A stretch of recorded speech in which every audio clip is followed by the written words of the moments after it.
Ethan, are you certain about this nerve reconstruction trial? It's highly experimental. The chances of failure are significant. The voice on the phone was clinical, yet held a trace of concern. The people who typically enroll in this study, they're usually in a position where they have nothing left to lose. Have you discussed this with your wife and family? Would they be okay with the risks involved? I'm sure, I said, my own voice a low, steady thing I hardly recognized. And please, this needs to remain completely confidential. All right. We'll be in contact in 7 days to go over the schedule. I ended the call and wheeled myself toward the floor-to-ceiling window of our living room, my gaze fixing on the delicate cascade of wisteria flowers that draped over the garden trellis. They were the very same flowers Chloe had given me years ago, a vibrant purple bouquet she held when she confessed her love. She had knelt before my wheelchair, her eyes filled with an emotion so deep it felt tangible. The language of wisteria, she had whispered, symbolizes a love so profound one would live and die for it. Her words had moved me to tears, a rare crack in the cynical armor I had built around myself, but that beautiful memory had turned to ash just a few weeks ago, the day I saw a meticulously cared-for wisteria bonsai on Liam's office desk. In that moment, I understood. The flowers were never truly for me, and neither was the love. I closed my eyes, but it did no good. The conversation I'd overheard outside the study replayed in my mind on an endless, torturous loop. Chloe, it's been 3 years. 3 years ago, you staged that whole thing, pretending to be some thug to kidnap Ethan. It cost him the use of his legs and got him disowned by the Hamiltons. Liam finally got exactly what he wanted. I know. He's tried so hard these past 3 years to treat you well. Maybe it's time you just forgot about Liam. I had been about to push the study door open, my hand frozen just inches from the wood. A cold dread, sharp and icy, had snaked its way up my spine, paralyzing me. The voices belonged to my own brother, Mark, and my wife, my supposed savior, Chloe. 3 years ago, I was on the cusp of an engagement to a young woman from a prominent family, a strategic alliance for the Hamiltons. But just before the engagement party, I vanished. The official story everyone accepted was that I'd gotten cold feet, that I had run away from the commitment. The reality was a week-long nightmare in a damp, dark room. I was held hostage, blindfolded, beaten, and systematically humiliated. I could never erase the sound of that woman's voice, rough and intentionally manipulated, from my memory. Not gonna run now, are you? I'm breaking your legs. Let's see how far you can run after this. If the beatings and the sickening snap of my bones were the physical torment, the drugs they injected and the ceaseless degradation became a shadow that clung to my soul. I was tortured until every bone in my body screamed, passing out from the pain over and over again. When the Hamiltons' men finally found me, my mental state was shattered. Though they tried to keep the details of my condition quiet, word inevitably leaked out. The engagement was swiftly transferred to another Hamilton son, Liam. I was brought back into the family fold only to serve as a broken prop in their narrative, then abandoned without a second thought once the marriage alliance was secured without me. And that was when Chloe appeared in my life, a beacon of light in the suffocating darkness. Ethan, I've secretly loved you for so many years, she'd said, her sincerity seemingly absolute. Please, just give me a chance. It doesn't matter if you never accept me in the end. At first, I was convinced it was some cruel, elaborate joke. I treated her horribly, pushing her away with all the bitterness I could muster. But she was relentless. She defended me when my own mother lashed out with vicious words. During the night, terrors that left me thrashing in bed, pounding my useless legs in despair. She would hold me tightly, whispering that she would be my legs, that she would carry me. She defied her powerful family, the Sinclairs, to be with me, bore the bruises my mother would inflict in her rages without a word of complaint, and even walked away from a multi-million-dollar contract overseas to fly back and propose to me. She wanted to give me a home after the Hamiltons had cast me out. I fell for her, hopelessly and completely. I began to believe that fate, in its strange and often cruel wisdom, had finally shown me a moment of pity by sending Chloe into my life. But the salvation I had clung to, the love I thought was my redemption, was just another layer of the trap, a deeper, more insidious abyss designed to swallow me whole.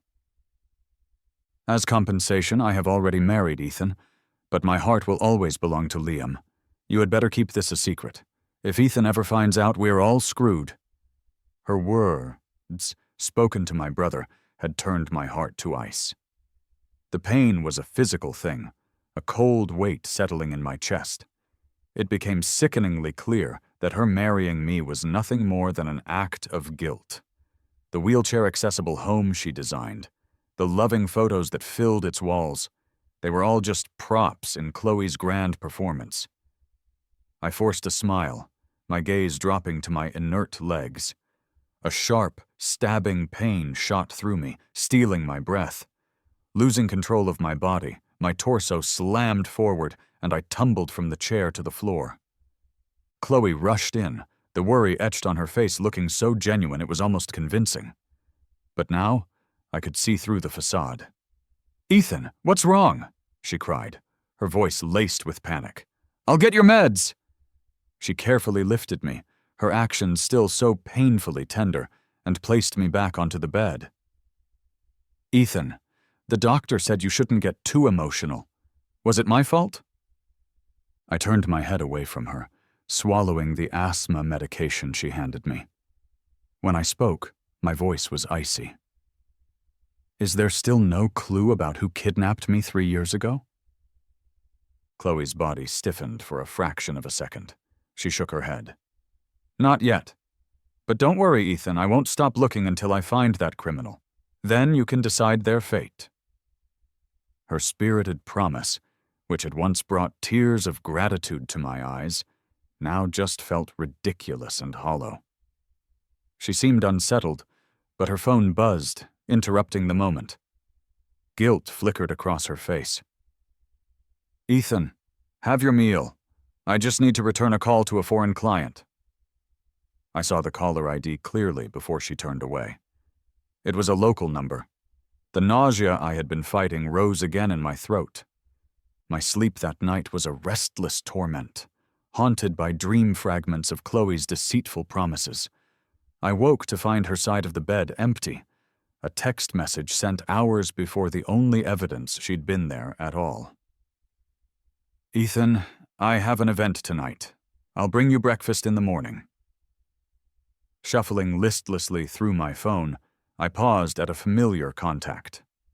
It was a notification from Liam. The image was of a wet condom and a torn purple scarf. He had even sent a voice message. "Thanks for the scarf, Chloe, but maybe get a different color next time. She thinks it's tacky." Tears blurred my vision. Liam's photos were more than just taunts. They were the final, brutal shattering of the illusion of love Chloe had so carefully crafted around me. The woman I had spent countless days and nights with, the woman who held me through my nightmares, was secretly with another man all along. Sickened by the thought, I couldn't stop retching into the toilet. After I pulled myself together, my hands shaking, I made a call. "Could you help me draft a divorce agreement? As soon as possible, please." Downstairs in the open-plan kitchen, Chloe saw me coming down the ramp and rushed over to push my wheelchair. "Ethan, we're visiting the old house this morning and then seeing the Hamiltons in the afternoon. Don't worry, your mom and dad won't make things too difficult for you. Worst-case scenario, we can just adopt a child." The mention of children made my head snap up. The psychological trauma from the kidnapping 3 years ago still haunted me, making any form of intimacy nearly impossible. At the time, Chloe had hugged me tenderly, whispering that it was okay, that we had time. Now, looking back, I realized she was probably relieved, scared of getting too close and fearing I might uncover something about her body or her voice that would trigger a memory. "No, I don't want to," I said, avoiding her touch as my eyes landed on the breakfast she'd placed on the table. The seafood porridge glared back at me. "I'm allergic to seafood." Chloe knew this, yet she had brought it anyway. Seeing my unusually silent and withdrawn demeanor, Chloe must have assumed I was upset that she didn't come home last night. "Ethan, are you mad? I swear last night was just a work thing. Please eat your breakfast or your stomach will hurt. When you're in pain, I worry so much." Her voice was soft and coaxing, a perfect imitation of concern. I swallowed down the bitter complaint about my allergy. There was no point explaining anything to a woman who didn't love me. Trying to lighten the strained atmosphere, Chloe looked uneasy. Her attempt was completely shut down by my next words. "Chloe, where's the purple scarf you were wearing when you left yesterday?" She quickly checked her outfit, her fingers ghosting over the black choker Liam had picked for her this morning. "Oh, that. It got stained when I was having drinks. I sent it with my assistant to be dry cleaned." Hearing the exact lie I expected, I nodded calmly, but a deeper cold settled inside me. She thought I believed her, but I knew with absolute certainty that I would never trust this woman again. We had barely stepped inside the Sinclair's villa when her mother's cheerful chatter with Liam reached us. "Liam, dear, you're such a good boy. If it weren't for Ethan, you'd be the perfect son-in-law for our family." From my vantage point, I could see Chloe's mother holding on to Liam's arm affectionately, a brilliant smile on her face that I hadn't seen directed at me in 3 years. Chloe coughed twice to announce our presence, flashing a gentle smile. "Mom, Dad, I brought Ethan back to see you. These are some gifts he carefully picked out." Her mother barely gave the gifts a glance, her response begrudging as she pulled Chloe down to sit beside her. I was used to being ignored in this house, and quietly wheeled myself over to the couch. "We heard from Chloe that your health isn't fully restored yet," Chloe's mother began before I could even react. "You've been married for 3 years and still no children. People might start to wonder if one of you has a problem, you know?"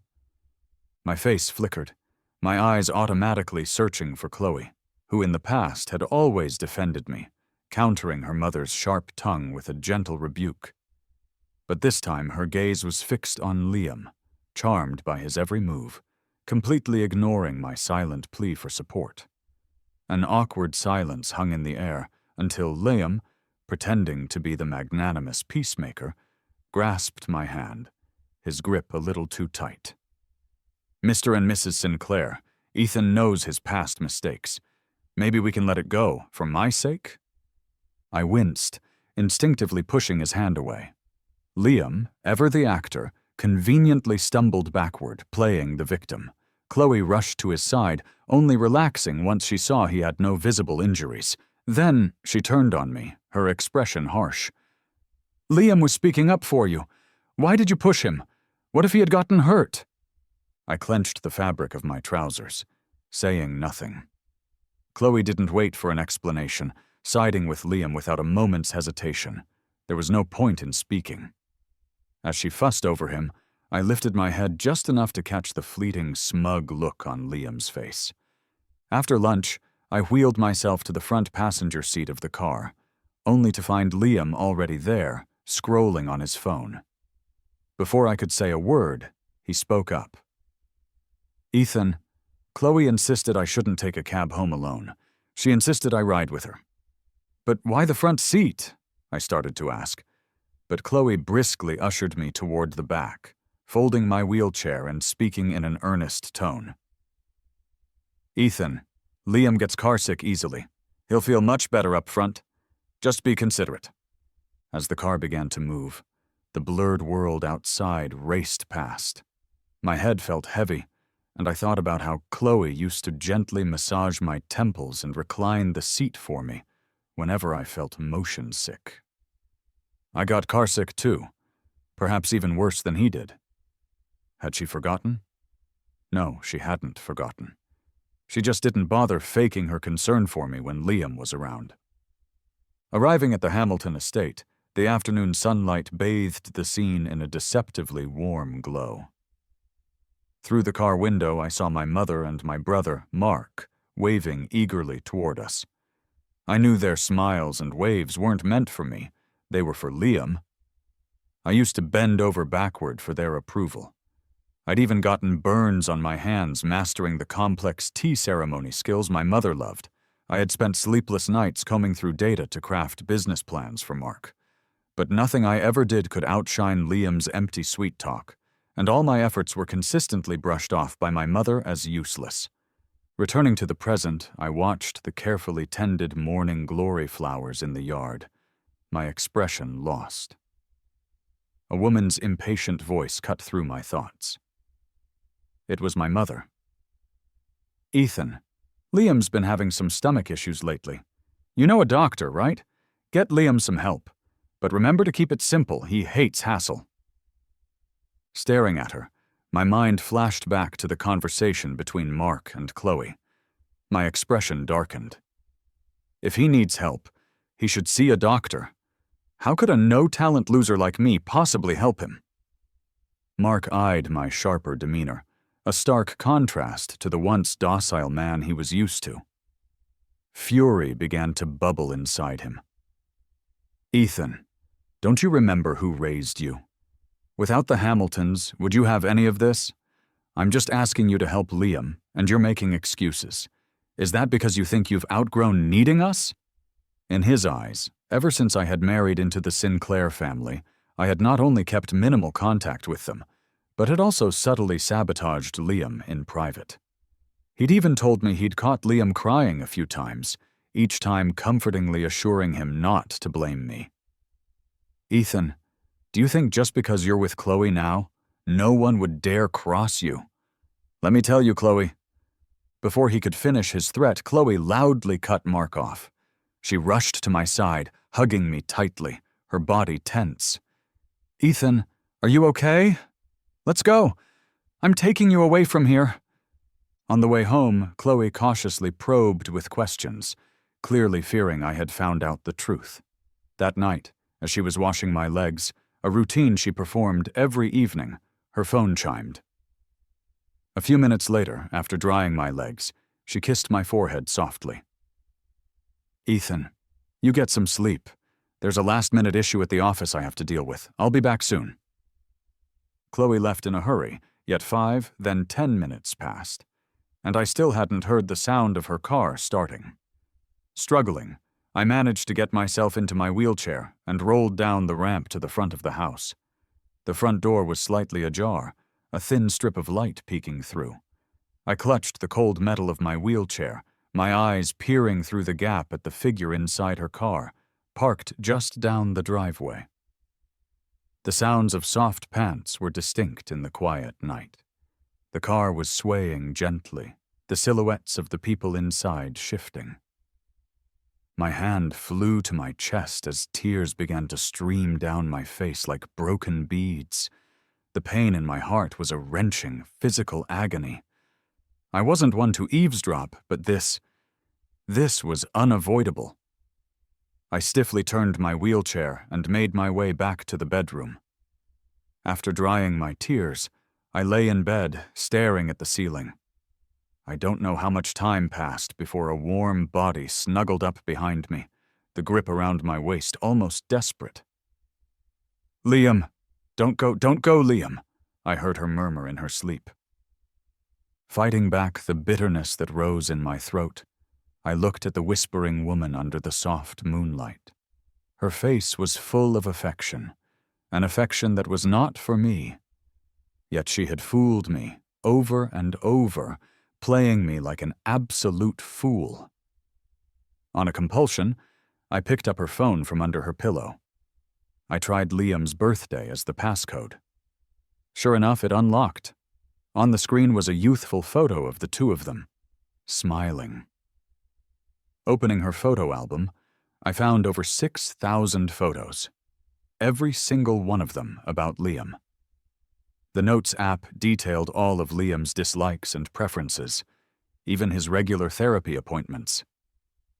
The last note stopped on the date of Liam's wedding day 3 years ago. 2 sentences summed up everything Chloe felt. Liam, I love you. Even though you married someone else, in my heart, you'll always be my one and only groom. I'll always remember your promise, Liam, that you'd be with me every year on this day. I vaguely remembered that for the past 3 years, on the anniversary of Liam's wedding, Chloe would always disappear for the entire day. It turns out she was spending it with him, while I waited foolishly for her to come home, sometimes staying up until dawn. The tears blurred my vision again, and I curled up in bed, an icy coldness seeping into my very bones. Just a little longer, I told myself. 5 more days. In the morning, as I woke up, the woman beside me ruffled my hair, her voice indulgent. Ethan, get up for breakfast. Afterward, I'll go with you to the hospital to discuss adopting a child. I paused for a moment, then nodded. After we ate and I got ready, Chloe helped me into the front passenger seat. Put me in the back, I said. It's roomier and more comfortable. Chloe seemed surprised by my request, but as she moved me, she quickly tossed aside a man's earring she found in the back seat. I pretended not to notice, my gaze lingering on the world passing by outside the window. At the hospital, a nurse led me to an exam room. While I was waiting, Chloe disappeared again. I called her several times, but my calls went straight to voicemail. After a few routine tests, the nurse wheeled me away for a more thorough examination. As I was adjusting my clothes, ready to leave, I overheard 2 of the nurses chatting nearby. It's a different world now, isn't it? Even people with disabilities want to adopt. And he's here all alone, too. The world is so unfair. The other nurse gossiped. I know. A real beauty was here earlier with her husband, nearly frantic over a mere stomach bug. The nurse's description of the beauty, who wore a black coat and carried a designer bag, fit Chloe's description to a T. I looked down at the taunting text from Liam that had just arrived. Hey, Ethan. Chloe says you're at the hospital. Want to share some of the porridge she brought for me? Closing my phone, a cold, humorless smile crept onto my lips. Later, as I was waiting for my test results, Chloe came running up, completely out of breath. Ethan, I'm so sorry. I had a call from a business partner and had to stop by a nearby factory. Were you waiting long? I looked straight into the face of the anxious woman, noticing her spotless high heels. I simply shook my head, indicating it was fine. Chloe visibly relaxed, clutching my arm close to her. The overwhelming scent of her perfume, a scent she never wore around me, nearly made me gag. Gently, I pulled away from her. Chloe, can we not adopt? I feel like I'm overcoming my psychological fears. Maybe we should pick a date to try instead. Chloe was taken aback, and her tone became firm. That's not an option. Realizing her words were too harsh, she quickly softened her voice. Ethan, don't push yourself. The adoption process is very comprehensive. We can still have children without you having to overcome your fears. I knew she was just putting on an act, wanting to remain virtuous in her own mind for Liam, suddenly disinterested in the conversation. I said no more. That afternoon, after Chloe dropped me off at home, she quickly left again. I saw her a few hours later through Liam's social media update. He was leaning against a brand-new bright blue Ferrari, posing happily for the camera. Chloe was barely in the frame, watching Liam with an unreadable expression on her face. The caption read, "Thanks for the car she sent, celebrating our 18 years of knowing each other. Cheers to us." I quickly calculated the number of days Chloe and I had known each other. It barely hit 1,000, nowhere near their 18 years. I liked the post and left a comment. May it last forever. I knew it was exactly what Liam wanted to hear. At 9 p.m. that evening, I was reading a book when Chloe returned. "Ethan, guess what I got for you? These are lucky charms, a total of 3. Just right for our future family of 3. The charms were small and delicately made. While looking at the woman's gentle profile, I felt absolutely nothing. "I'm heading abroad for a business trip soon, so I won't be able to be with you. Let these charms keep you company, okay?" "Why?" I asked, my tone as casual as if I were asking about something trivial. Chloe froze for a brief moment, then quickly concocted an excuse. "Ethan, the board of directors is going to conduct a comprehensive assessment of me as the CEO over the next 2 weeks, so I'll probably have to eat and live at the company. I shouldn't be making you go through this alone. Don't be mad at me, all right?" Tears filled her eyes, spilling over her cheeks. I silently nodded.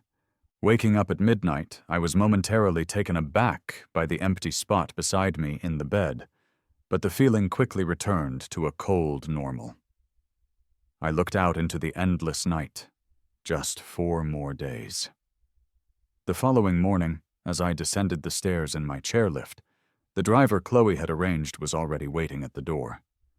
At the hospital, after completing a series of rehabilitation procedures, I suddenly fainted. When I woke up, the only person beside me was Liam, fiddling with one of the charms Chloe had given me. "I didn't think you'd really go for adopting a kid. I thought you'd never agree to it. I figured I was about to leave this sham of a life soon anyway, so I had complied with Chloe's wish to adopt, thinking it would spare me some unnecessary trouble. I hadn't expected Liam to have such a strong opinion about it." As I stared at him, stunned, Liam tossed a paternity test report onto my lap. "If Chloe could have children, why would she suggest you adopt one? Ethan, you should be thankful. This is my child with my ex-girlfriend. Chloe said she'll treat him like her own. Soon enough, you'll have to call him your nephew." I shook as I crumpled the report in my fist, meeting Liam's smug grin. "You really are quite the fool, aren't you? Playing along despite knowing about me and Chloe? So what if you're the Hamiltons' biological heir? They only love me." Even though I knew Liam was just trying to provoke me, his words still hurt. In a fit of rage, I slapped him across the face. Liam looked incredulous, and as he tried to retaliate, he turned, breaking a glass and cutting his hand in the process. Breathless and lying on the bed, I hadn't even recovered when Chloe yanked me up, demanding an explanation. "How could you injure Liam like that? He has a clotting disorder. Do you have any idea you could have endangered his life?" I had no time to think over her words. I hastily treated his wound, feeling some relief that it wasn't a serious cut. "It wasn't me, Chloe. Do you really think so little of me?" Chloe's flustered expression lasted only for a moment before she regained her composure, frowning deeply. "For the next few days, you will stay home and reflect. You're not allowed to go anywhere, but don't stop your rehab. I'll send a doctor to the house." Seeing her attentively bandaging Liam's wound, I slumped onto the bed, closing my eyes in defeat. It turns out that in her eyes, I was just a convenient tool to take the fall for Liam, nothing more. Upon learning that I was confined to the house, my mother was the first to call, her voice shrill with accusations. "Ethan, Liam visited you out of the kindness of his heart, and you injured his hand like that? And then you defied Chloe? Have you gone mad?" I swiftly hung up, blocked her number, and felt my resolve soften as I glanced at the divorce papers my lawyer had just sent over. The doorbell began to ring incessantly. Having no intention of opening it, I was surprised when Mark eventually forced his way in. "Ethan, Liam hasn't been able to sleep because of the pain in his arm, and you have the nerve to just sit here? What, do you want to inflict the same injury on me so I can suffer along with Liam?" Mark's face was flushed with anger. He quickly recovered and tried to force me to apologize to a pale-looking Liam who had followed him in. With every pained cry Liam let out, Mark grew angrier. "Apologize! Don't make me get rough." I steeled myself and stared Mark directly in the eye. "I did nothing wrong, so why should I apologize?" Mark's fists clenched. With a sharp nod, his bodyguards rushed forward, pinning me to the ground. The weight on my shoulder blades was so excruciating that tears welled in my eyes. Even so, I remained steadfast in my refusal to apologize. Chloe arrived in a rush, having received news of the commotion. Seeing my sorry state, she felt a strange sensation flicker through her, which she quickly dismissed as she redirected her focus to Liam. "Apologize, or you'll never get that watch back." I couldn't believe it. I recalled gifting her that very watch on her birthday. "Chloe, this watch was left to me by my grandfather. It means everything to me, just like you do," I had told her. Back then, Chloe had been surprised and had vowed to protect it with her life. Times had certainly changed. What was once a cherished gift had now become a tool of coercion. The overwhelming pain suffocated me, a bitter cold consuming me from the inside out. I chuckled to myself, a broken sound, and dropped my head to the floor, my knees grinding against the hardwood as I mumbled, "I'm sorry, Liam. I was wrong." No sooner had the words left my mouth, Liam sneered unhappily. "Ethan, that's not enough. You should bow your head to show you're sincere. Did you forget how good you used to be at it?" Grinding my teeth, I glanced at an irate Chloe and a smug Mark. Swallowing down my resentment, I complied. The sound of my forehead hitting the marble floor echoed through the living room. Every blow drove the pain and humiliation deeper into my heart. I'm not sure how many times I did it before Liam mercifully declared that he wouldn't pursue the matter any further. Chloe coldly turned her back on me. In the messy aftermath, with Mark's mocking words replaying in my mind, I felt a deep, chilling calm settle over me. I pressed the number I knew by heart on my phone. "I need you to do me a favor. Kidnap 2 people. One of them is Liam Hamilton, and the other one is me." Chloe returned to the villa the next morning, spotting me asleep on the couch. Her lips involuntarily curled into a small smile. As long as I stayed in line and played the part of her husband, she would make sure I never had to worry about a thing in my life. But I had to go and challenge Liam, which was always a bad idea. It was only ever going to end badly for me. As she thought about it, she applied more pressure with her hands as she dabbed my forehead with alcohol, feeling the sting on my skin. My eyelashes fluttered, and I woke up. My eyes were cold, wanting nothing to do with her. But as I tried to move my wheelchair, Chloe held me in place. "Ethan, I know I was tough on you last night, but it was for your own good." Was having me kneel on the floor without reason her way of showing she cared? Her twisted way of protecting me? I swallowed the words I wanted to say and remained silent. Trying to explain anything to her was pointless, a complete waste of energy. Chloe picked up a few articles of clothing and quickly left, but not before telling me to work on my rehabilitation exercises. Soon enough, a doctor and a nurse arrived at the house. The nurse winked at me as she entered the living room, making me chuckle a bit. "Ethan, don't you recognize me?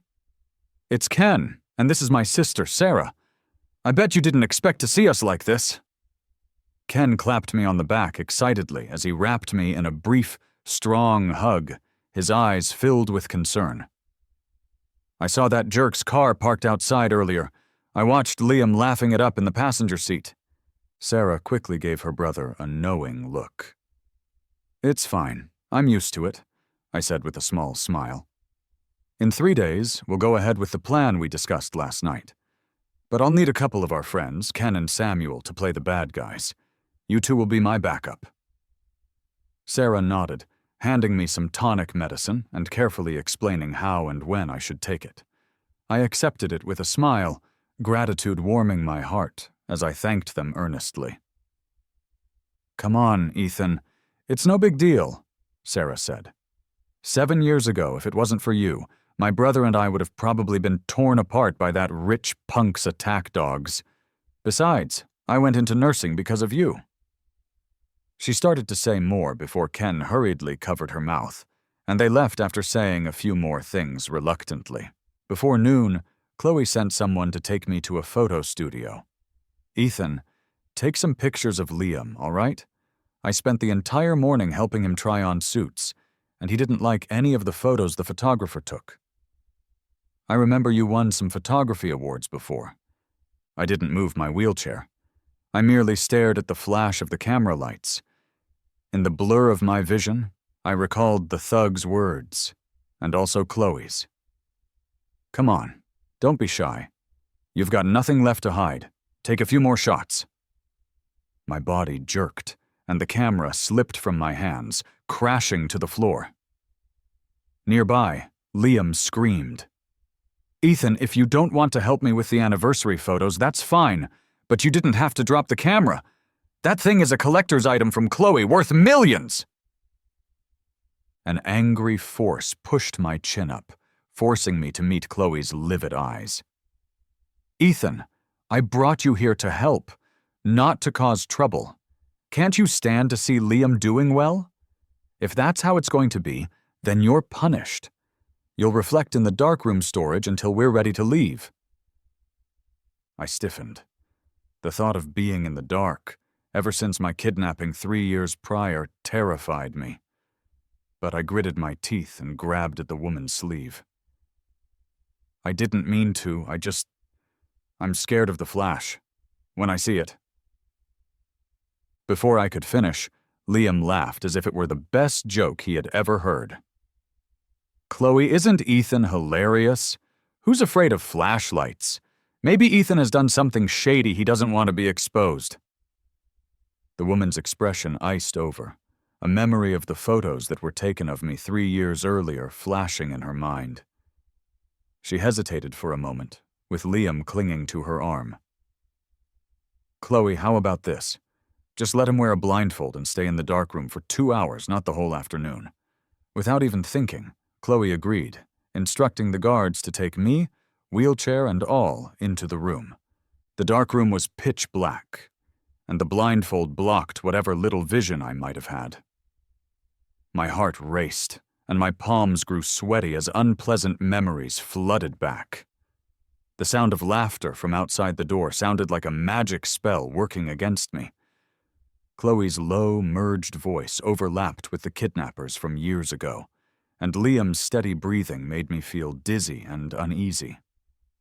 I slammed my hand against the door repeatedly, but those outside remained unbothered. Liam had made everyone put on headphones minutes ago, completely engrossed in viewing his runway show on a tablet. My shivering didn't stop. I fell from my wheelchair and began to crawl toward the door, my legs numb. The feeling of blood from my scraped arms soon stained my clothes, and as I touched the sticky substance, I finally passed out. Upon waking up alone in a hospital room, I glimpsed Chloe speaking to a doctor just outside the door, her voice carrying clearly into the room. "Doctor, can the muscle relaxant dose be increased?" My blood ran cold. The pain in my right arm brought me back to a harsh reality. "Miss Sinclair, a higher dose means Ethan really won't ever walk again. If he hadn't been on it for the past 3 years, there was a chance his legs could have healed. Are you absolutely sure you don't want to reconsider?" "No need. Just fill the prescription. The payment will hit your account soon. Just keep quiet about this." Even though I already knew Chloe's true colors, her willingness to do anything for Liam still shocked me to my core. I pounded my useless legs a couple of times, heavy with guilt. How could I have fallen for Chloe's game for so long? Before I could delve deeper into this thought, footsteps approached. The smell of smoke was unmistakable. It was Mark. "Chloe, Liam told me that when Ethan fainted, you dashed over to put him in the ambulance. You didn't even hear Liam calling you. You were worried, weren't you? The smell grew stronger, the heavy scent of cigars filling the air. The woman's voice was raspy. What are you worried about? I was just afraid something might happen to him, and then Liam would have to handle all the trouble. Plus, I told the doctor to up his dose of sedatives. Once it's all done, he won't even be able to get out of bed to bother Liam. To be honest, Chloe, you're way more ruthless than me. It makes me look soft as his brother. As their footsteps faded away, I couldn't hold back my emotions any longer. Tears started falling one by one, and I almost lost my voice from crying so hard. I tossed the talisman she had given me into the trash, staring out into the endless night. I wore a grimace that was worse than crying. I comforted myself with a single thought. Only 2 more days. A little more patience. Late that night, as I was getting ready for bed, Liam sent me a photo of him and Chloe together. She was looking lovingly at him, both of them dressed up in elaborate costumes. Was taking a costume photo, and Chloe wouldn't even wait for you to wake up, Ethan. That's pretty sad. I remembered the past 3 years when Liam used to mock me with his sweet looks and passive-aggressive comments. Back then, I thought Liam was just jealous of my relationship with Chloe. It turns out I was being played like a fool by both of them. How pathetic and ironic. Seeing that I didn't answer, Liam dangled an olive branch, saying that Chloe had agreed to take me to the beach to unwind the next day. My brother already agreed to go. Leaving you at home would make us look bad, like we don't care about disabled people.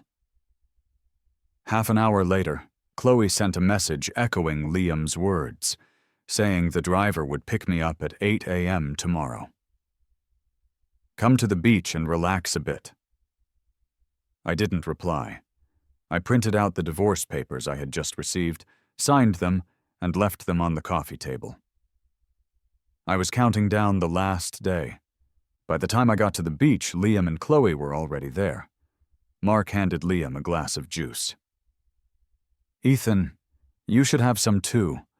Chloe had these oranges flown in from End City. They're super sweet. I didn't take it. I simply said I was allergic and turned my wheelchair toward the sea. After a while, my phone buzzed with a message from Sarah. They had just knocked Liam out and moved him onto the yacht. Before I could put my phone away, Chloe hurriedly came over to me. Have you seen Liam? He said he was going to change into his swim trunks. Where did he go? Mark dragged Chloe away, irritated. Chloe, what are you talking about? It's not like he can get up and help us find Liam. Watching them search frantically up and down the beach, I smiled. I knew freedom was close.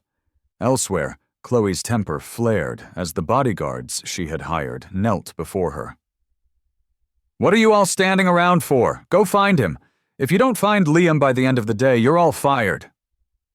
Right after her outburst, Mark found Chloe, looking panicked, and took her to the yacht. Someone just called, insisting that I bring you to the deck. I suspect it's related to Liam's disappearance.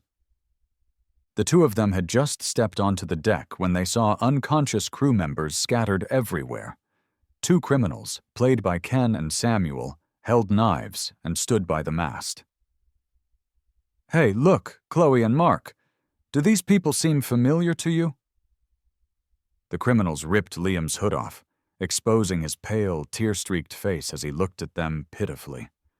The criminals chuckled, shoving the hooded person next to him roughly. It was me. Transfer 10 million now. Pick one of them in the next 10 seconds. If you don't decide, I'll toss them both into the sea. Chloe looked at the unmoving, hooded person on her left. She felt a wave of doubt, but seeing no wheelchair around, she relaxed. Okay, I'll give you the money. Just don't hurt him. Within seconds, the transfer was complete. But the criminals still didn't release Liam. I gave you the money, aren't you satisfied? Let Liam go, or I'll make you pay. The criminals exchanged looks. One of them discreetly signaled to me, then pushed Liam forward. In that split second, my hood was removed, and I locked eyes with Chloe, who was trying to untie Liam. Her eyes bulged.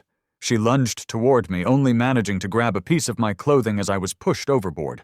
Anguished screams pierced through the air. "Ethan, come back!" The icy wind struck my face as the waves crashed over me. I saw Chloe standing there in shock, staring at the sea below the yacht, her blood freezing as the cold seeped into her bones. Without a second thought, Chloe dove in after me. The salty sea quickly made it hard for her to breathe. Right before losing consciousness, one thought filled her mind. Ethan was still in the water. Awakened by a fit of coughing, Chloe opened her eyes to find herself surrounded by a crowd. There was no sign of me. She shook her wet body, fury building inside her. "What's everyone standing around for? Go find Ethan now. I'll give whoever brings him back $1 million in cash." An uneasy silence spread through the crowd. As Chloe scanned the still bodyguards, she repeated herself but got no volunteers. Desperate, she raised the reward from 1 to 10 million. Finally, someone spoke up hesitantly. "Miss Sinclair, it's not that we don't want to help, but the storm's approaching. Going in now would be suicide." Before he could finish, Chloe threw her jacket at him, her face as dark as the storm clouds gathering overhead. "Fine, you cowards. I'll save him myself." Seeing Chloe ready to jump back into the sea, Liam panicked, holding her arm and pleading, "Chloe, let's go back, please. It's too dangerous now. We can search for him after the storm passes." Mark, for the first time, found Chloe's behavior completely unreasonable. He shrugged indifferently. "Chloe, you should listen to Liam. There's no use risking your life for Ethan. Besides, his legs are gone. He can't swim. By now he's likely fish food." Chloe's cold stare froze Mark, making him shut up awkwardly. Hours dragged by. The waves eventually quieted as a faint light appeared in the east. A group of people went into the sea, searching a 10-nautical-mile radius near the cruise ship all day long.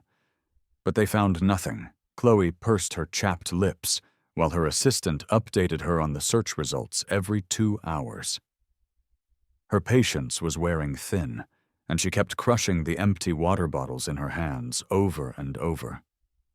The distant ocean waves were rolling and crashing furiously, almost as if they were mocking her helplessness.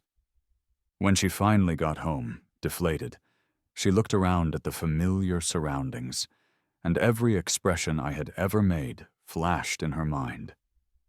Staring blankly, she slumped onto the couch, holding her head in her hands, rubbing her eyes repeatedly, filled with regret. The thought that I might still be in those icy waters terrified her. She kept assuring herself that it couldn't be true, that I couldn't just die like that. No way. But deep down, she knew that if someone who couldn't swim and was disabled fell into the ocean during a storm, their chances of survival were close to none. As her thoughts jumbled, Chloe's eyes fell on the divorce papers on the coffee table. Her palms broke out in a cold sweat. In a matter of seconds, Chloe played through every possibility in her mind and finally landed on the last one. I had found out about her scheming from years ago and had tried to leave her. But knowing my stubborn and single-minded nature, if I had really known, I would have definitely confronted her instead of being so calm like I was before. She tried not to dwell on the strange behavior I had been showing lately and tore the divorce agreement to shreds. She decided she needed to head back to the cruise ship personally. Just as she arrived, a team of rescue workers with their gear were getting ready to leave, avoiding her like the plague. From afar, the silhouette on the second level of the ship, directing everyone, was none other than Chloe's mother. Chloe jogged up to the second deck, fuming. "Mom, what are you doing here causing trouble and sending people away? Ethan is still in the sea. He'll die if we don't save him." Chloe's mother glanced at her daughter, whose hair was a mess and clothes were crumpled, and snorted. "That cripple has been in the water a whole day and night. It would be a joke if he's still alive. For him, Chloe, do you need to wreck yourself like this? You know you love Liam. Now that that thing isn't here, it's the perfect chance for you to get closer to Liam. Chloe gritted her teeth, anger written all over her face. Mom, mind your own business. I know what I need to do. We can't withdraw the search party. I'm not allowing it. Leaving her words hanging in the air, she marched towards the mast.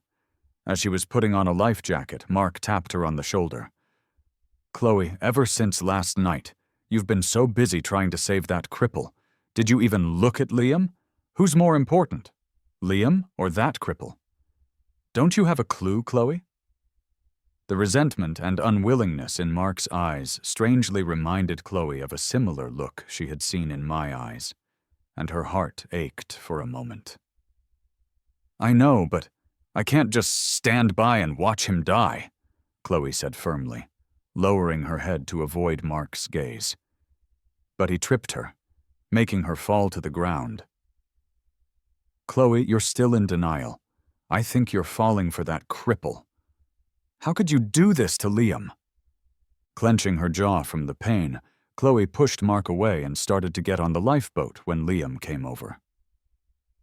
Chloe, don't be mad at Mark. He's just straightforward. We all know if Ethan were still alive, wouldn't he be found by now? Enough. Liam was taken aback by Chloe's sudden anger. Normally she would have held him and comforted him, but today, Liam's presence only seemed to bother her. She didn't understand why everyone was so certain that I was dead, thinking she was doing something pointless. She refused to believe it. As long as my body hadn't been found, there was still hope. From that day on, Chloe dropped everything and spent her days at sea, searching with the rescue team for any sign of me. On the fourth day, the team finally found something. It was the windbreaker she couldn't grab in time as I fell. Hope turned to disappointment once more, and Chloe felt worse than ever. She could barely sleep these past few days. Every time she tried to close her eyes, the scene of me being pushed over kept replaying in her mind. If only she could have acted a second sooner, she might have been able to save me, might have kept me from sinking into the sea. The guilt and regret filled Chloe with an unbearable pain and panic, leaving her heart heavy with sorrow and almost suffocating her. On the seventh day, the head of the rescue team approached Chloe, explaining that the rescue mission was no longer necessary. Miss Sinclair, I understand how you feel, but we all know your husband couldn't swim, and his legs weren't working. With waters this deep and rough, it's highly unlikely he survived. I'm so sorry. Chloe staggered, unable to stand properly, wanting to speak but finding her throat too dry. She gripped the windbreaker tightly, running her fingers over the buttons as tears fell onto her hand, blurring her vision. As the crowd dispersed, Chloe could no longer hold in her emotions, crying uncontrollably, pounding her fists against the deck until they were red and bloody. Finally, she stopped, a bitter smile on her lips. Do you think Ethan would blame me? Blame me for not saving him? For causing this to happen to him? Well, if his legs were okay, would he still be alive? But his legs were broken. He couldn't move anymore. The assistant sighed, watching Chloe cry in pain, then suddenly snapped to attention. With a thud, Chloe collapsed on the deck, unconscious. Chloe had a long dream where I had survived, but was with another woman. Jealous and livid, she wished the woman would disappear. Just at the critical moment of confrontation, she jolted awake. Opening her eyes, Chloe struggled to sit up, finding her whole body weak, her throat parched. As she was drinking some water, her secretary burst in, startled at first, then stammered. Miss Sinclair, thank goodness you're awake. Your mother's... She arranged for your husband's funeral. It's today. The glass shattered on the ground. Chloe, in a panic, grabbed her assistant's tie, demanding to know the truth, paying no attention to the pain in her foot from the broken glass. Of course it's true. Ever since you fell into a coma just yesterday, Madam has been busy talking about the funeral for your husband. Despite being furious, Chloe ignored the doctor's orders and checked herself out of the hospital, heading straight to the funeral. As soon as she got out of the car, 2 rows of huge wreaths stung her eyes. Ignoring any protests, she shoved them over and stomped on them. She then instructed her bodyguards to rip down the white cloth from the hall and kicked the officiator out in front of everyone. People who recognized Chloe went silent, watching as the woman entered the hall. Chloe's mother saw her and was shocked, as she had expected her to still be in the hospital. But before she could speak, Chloe grabbed a microphone at the front and announced, "Thanks for coming today, but please leave now. My husband is not dead, so there's no need for a funeral. Those of you hoping for his death can leave too. If you don't go now, don't blame me for what happens next." Her voice was firm and authoritative, filled with a commanding presence as she scanned the room. The hall erupted into whispers, all talking about how deeply Chloe loved her husband, refusing to leave his side. My mother, on the right side of the hall, nearly had a heart attack from anger, clutching her chest as a pale-faced Mark supported her. Liam hadn't expected Chloe to say in public that I wasn't dead. Thinking about how cold Chloe had been to him these past few days, Liam dug his nails into his palm, cursing me under his breath. As guests began to leave, the hall's sound system suddenly blasted out a loud noise. Seconds later, once it cleared, a recording started playing, leaving everyone speechless. Chloe went pale, looking at a justice-shocked Mark. She shouted to turn off the system, but it was too late. The recording was of her and Mark's conversation. It turns out I was in a wheelchair because of Chloe. Everyone thought they knew her, but clearly they didn't. Chloe felt utterly ashamed, embarrassed beyond words, as her mom gave her frequent looks of disbelief. Holding the mic, Chloe's hand felt as heavy as a rock, unable to move. Why was this recording out here? Only I was at the house then. Could I perhaps be alive? With this thought, Chloe sprinted backstage, pushed past the staff, only to find a single USB drive. Distraught, Chloe ran outside, her eyes scanning the crowd, but she never found a trace of me. Falling to the ground, Chloe looked at the USB in her hand. On the back were my initials, gleaming there, darkening her mood. When her mom found her, Chloe was staring blankly at the USB, driving her mom up the wall. "Chloe, do you realize by running like that, people think you look guilty? What's going on?" Chloe spoke wryly, her feelings tangled up inside. "Mom, I've made my bed. I knew this day could come. Do you think Ethan might not be dead? Maybe he knows everything and decided to punish me. He could be nearby." Chloe's mom, seeing her daughter in such a crazed state, cried out, insisting the bodyguards take Chloe to the car. As she mumbled to herself in the car, Chloe's phone wouldn't stop buzzing. Messages from nearly everyone tied to her and me flooded in, questioning her. "Chloe, what happened? How could you do this? How could you betray Ethan?" "I'm disgusted for Ethan to have to sleep next to someone so vile. You deserve the worst." "Chloe, acting like you're all in love, but you were just stabbing him in the back. Karma's watching. You'll regret this." Shutting her phone off, Chloe's heart ached. If I could just come back, she'd welcome any punishment if it meant I was there. As soon as she stepped out of the car, she felt the eyes on her, full of hate, shock, and anger. Closing the door, blocking out the world, she held a photo of me close, sitting down with empty eyes. Tears fell uncontrollably as she looked at my smiling, handsome face, the heartache unbearable. "Ethan, I messed up. I really messed up. Please come back. I can't do this without you." Her plea dropped into the silence, casting a solitary shadow in the dim light. As she groggily woke up, a noise caught her attention. She looked up and locked eyes with Liam. He paused with my picture in hand, nudging a bag of my things with his foot. Chloe glared, her face darkened with anger, causing Liam to flinch. "Chloe, your mom told me to pack Ethan's stuff. We need to move on." Before he could finish, She snatched the bag, shoving him aside, her voice fierce. "Who gave you the right to decide? Why are you throwing Ethan's stuff out? Get out!" Her voice was full of a venom that made Liam shiver, and he reluctantly left. After he was gone, Mark called, most likely to defend Liam. Anticipating this, Chloe swiftly blocked both their numbers, tossing her phone aside and downing more alcohol. The booze didn't numb her pain. Instead, it only made my image clearer in her mind. Suddenly startled awake, she found her hands empty, reality crushing down on her. I was only willing to exist in her dreams. From then on, she clung to alcohol, day and night, blending together until she was drunk. Only then could she see me again. The night I fell into the water, Sarah and her crew swiftly got me to the East Coast.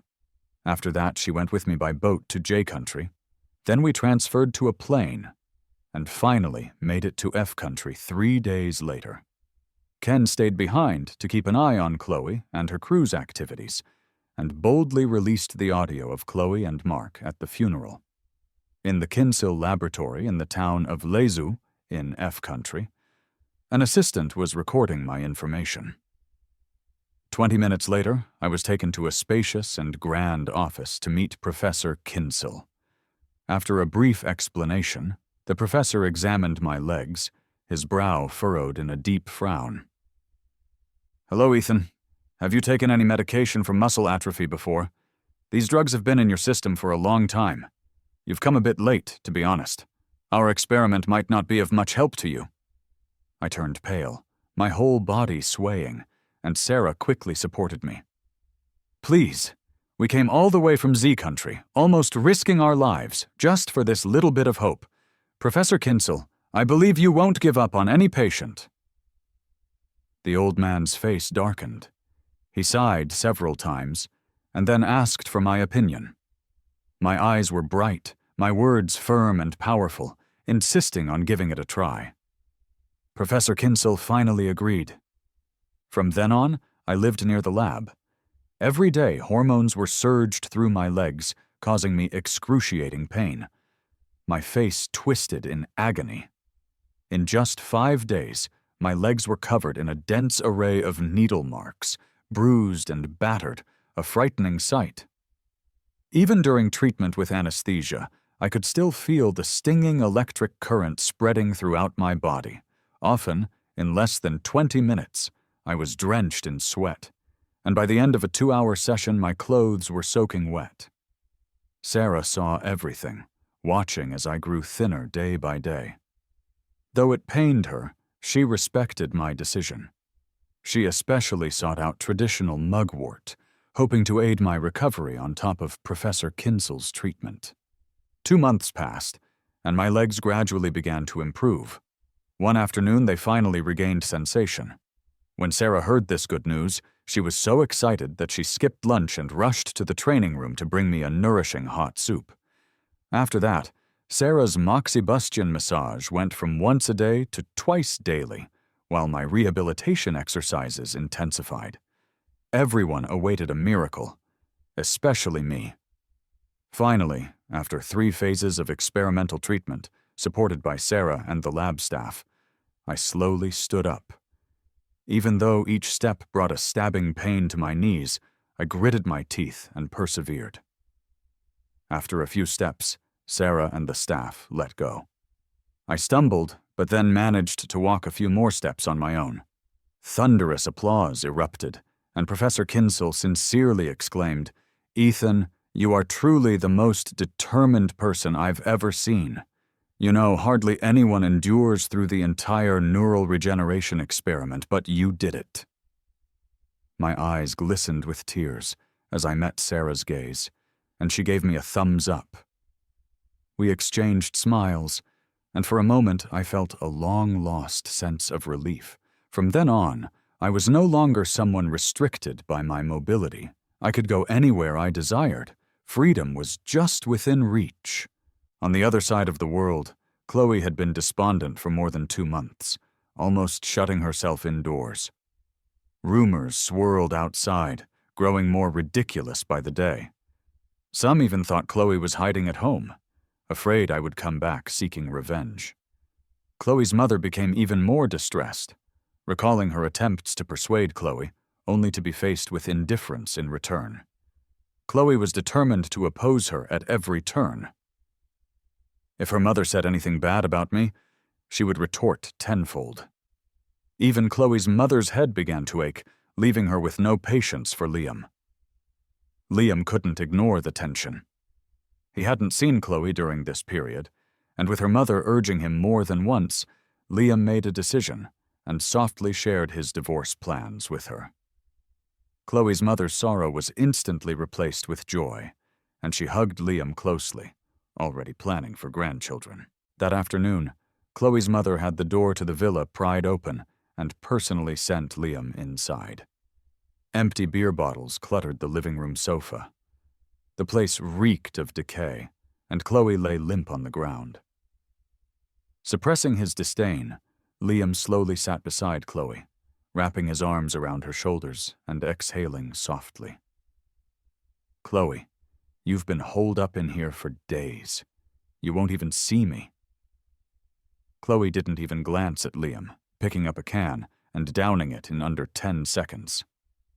Feeling ignored, Liam's expression faltered before he employed his typical pity tactics. "Chloe, I've been wanting to tell you, I divorced my arranged partner half a year ago. Now that Ethan's gone, whenever you're ready, we can get married. You know we—" Before he could finish, Liam leaned in, aiming to kiss her chin, but Chloe reacted quickly, pushing him away. Liam cried out in pain, staring at her vacant eyes, frustrated. "Chloe, what's the matter with you? Ethan's dead now, whether you admit it or not.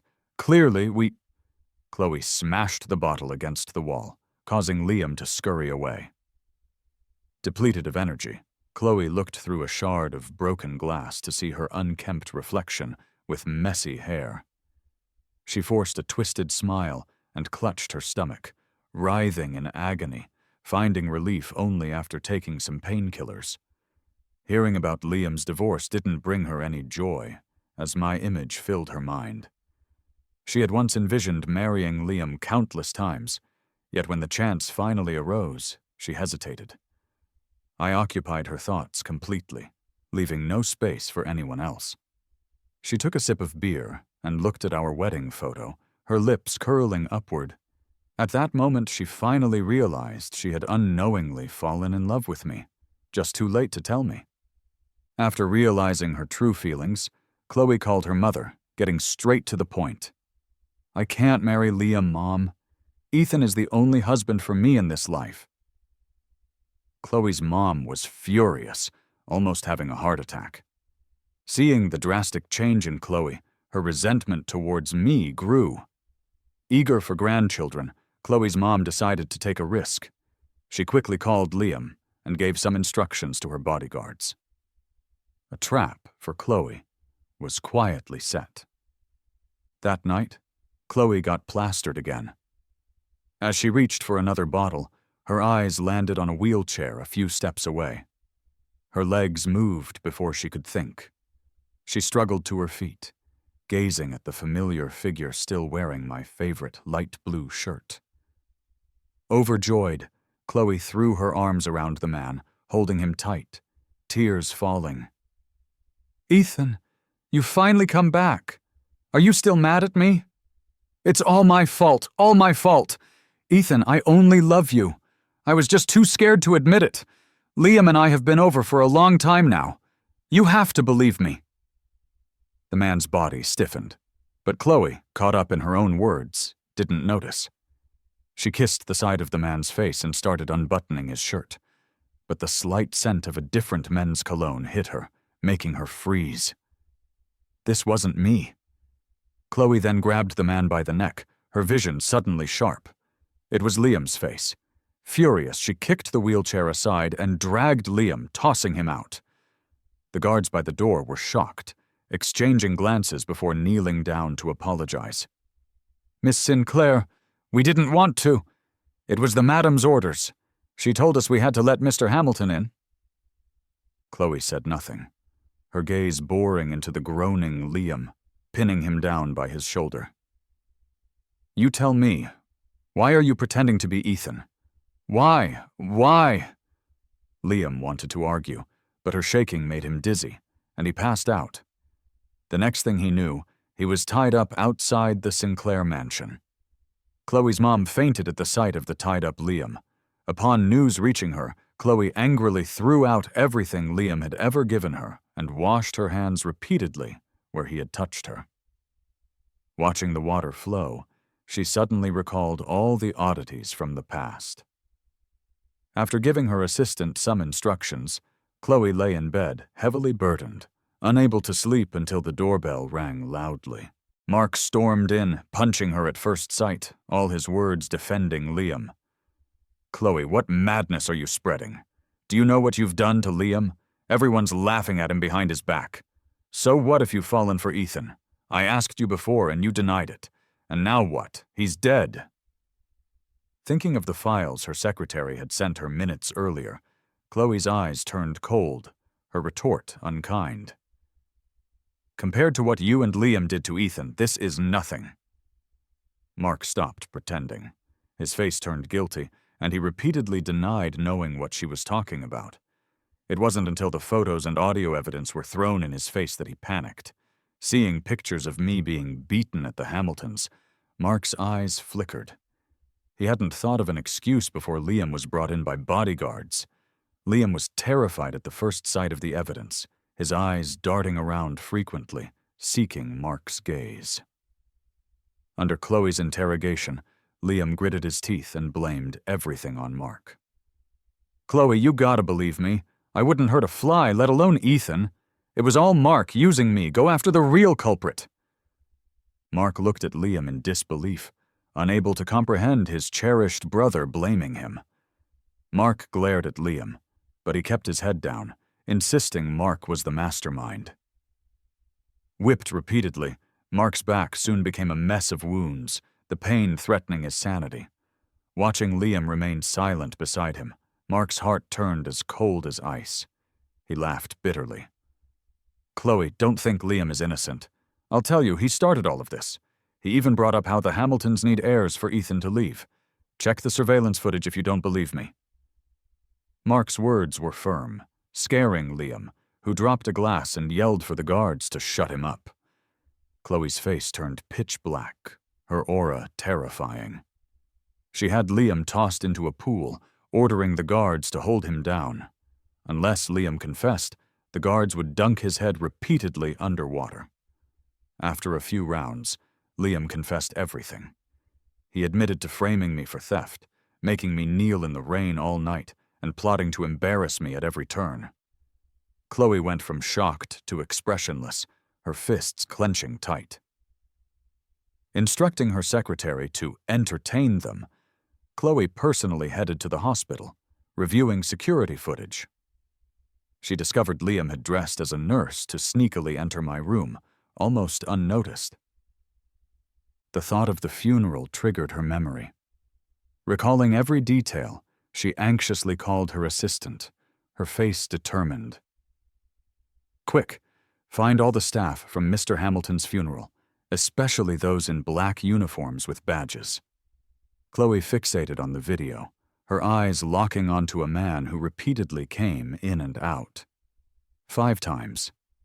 He was a bit shorter than me, with a completely different build. He went into the sound room backstage that last time and never came out. The camera footage was zoomed in repeatedly, displaying the man's face on the big screen. Chloe nodded in satisfaction. Before half the day was over, her secretary had brought back all the information on the man: his name, age, identity, occupation, residence, everything. Chloe's attention was caught by H City. If she remembered correctly, that was where I had lived before the Hamiltons found me. Squinting at Ken's information, Chloe merged it with the kidnapper info she had gathered before and noticed something fishy. There was a good chance they knew each other. Excited beyond belief, Chloe knew it couldn't be a coincidence. Everything pointed towards one thing: I was still alive. Following the clues, Chloe quickly discovered I had bought a ticket to F Country 2 weeks ago, which was over 3 months ago now, the day I had supposedly drowned. I had also bought 2 ship tickets and 2 plane tickets. Quickly packing her bags, Chloe planned to go abroad, but her parents stopped her. "Chloe, you're looking to find Ethan, and that's fine. But don't forget to bring Liam and Mark back, too." Chloe didn't answer, just kept packing her clothes. Her parents, angered, resorted to threatening her inheritance. Her hands froze for a moment, clenching tightly. Then she gave in. By the time Chloe and her bodyguard tracked down Professor Kinsel's biolab, 2 days had already passed. She initiated a visit, speaking fluent French to describe my features. They informed her that I had left 3 days ago. "Ma'am, Ethan and Sarah left 3 days ago. You're too late." Chloe recalled that Ken had a sister named Sarah. On the way back, Chloe kept muttering Sarah's name, her intuition screaming that her relationship with me was complicated. She pounded the wall in frustration. Her eyes darkened as her fingers started to bleed. Every time she got close to the truth, she was a step too late, always beaten by someone else. Her joy was extinguished in an instant. She felt deflated and gave herself up to the bottle. For days, Chloe stayed at a bar, a drink always in her hand. Even with her striking looks, she turned down every advance, hoping one of them would be me. But I never appeared. Stumbling out of the bar, drunk, she wandered to its quieter backside. The hustle and bustle was replaced by small clusters of people walking aimlessly. She turned a corner and saw a familiar silhouette. In a moment of clarity, Chloe followed the figure for about 10 paces, stopping in front of a tall building. He halted. The crossing lights danced around his silhouette, merging him perfectly with me, as if we were the same person. Fighting back tears, Chloe jogged to catch up, stopping about 5 meters away when a stranger appeared. The woman threw an arm around his shoulder, chatting and laughing intimately. In that moment, Chloe saw her face. It was Sarah. Standing frozen, Chloe's gaze fixed on the man's hand resting on Sarah's shoulder. Without thinking, she pushed Sarah aside. Chloe beamed at the sight of the familiar face she had yearned for, wrapping me in a tight embrace. "Ethan! Do you know how much I've missed you these days? How could you leave me for so long?" The man stood still. Chloe's joy dissipated as she faced his indifferent eyes. Sheer panic set in. "Miss, I don't know you.